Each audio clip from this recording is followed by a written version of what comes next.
চাঁদার দাবিতে আলিফ পরিবহনের বাসে গুলি ও অগ্নিসংযোগের ঘটনায় দুজনকে গ্রেপ্তার করেছে যৌথ বাহিনী। শনিবার সন্ধ্যায় রাজধানীর কাফরুল ক্যাম্পে তথ্য জানান মেজর সাহিদ আহসান। তিনি বলেন, গ্রেপ্তারকৃতরা হলেন মোহাম্মদ নেসার উদ্দিন ও সহযোগী জাহিদুর রহমান দীপু। এই ঘটনায় জড়িত অন্যদেরও ধরতে কাজ চলছে বলে জানানো হয়।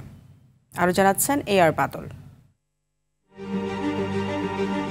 সিসি ক্যামেরার ফুটেজে দেখা যায়, গেল ৩ অক্টোবর সকাল ৭টার পরে আলিফ পরিবহনের একটি বাসকে সিগন্যাল দিয়ে থামায় কয়েকজন দুর্বৃত্ত। যাত্রীদের নামিয়ে দিয়ে বাসটিতে আগুন ধরিয়ে দেওয়ার পাশাপাশি গাড়ির সামনের গ্লাসে গুলি চালিয়ে আতঙ্ক তৈরি করে।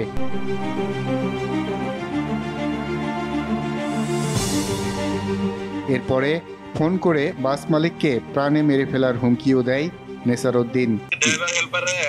আদর করে দিছে ভাই, বুঝছেন? আজকে তো কম হয়েছে ভাই, বুঝছেন? কিন্তু ভাই কম করছে বৃষ্টি দিকে বন্ধ করবো যেদিন চতুর্দিন, ওগুলো টাইম নেই, ওগুলো কিন্তু রাস্তায় খুব খাইবো, কিন্তু মাথাতে এই বডিতে মাথা আলাদা হয়েছে বডি। তো ভাই কথা বলবো, ওর লোকে সমাধা করেন আগে। এ ঘটনায় যৌথ বাহিনীর একটি দল মিরপুর থেকে নেসার উদ্দিন ও জাহিদুর রহমান দীপু নামে দুজনকে গ্রেপ্তার করে। নেসার উদ্দিন ও পিচ্চি পিন্টু ৩-৪ মাস ধরে এ রুটে চাঁদা দাবি করে আসছিল। মেজর সাহিদ আহসান ব্রিফিংয়ে জানান, ঘটনার সাথে জড়িত অন্যদের বিষয়ে কাজ করছেন তারা। রাস্তায় বাস চালাতে হলে প্রথমে ৫ লাখ ও প্রতি মাসে ১ লাখ টাকা দাবি করে তারা।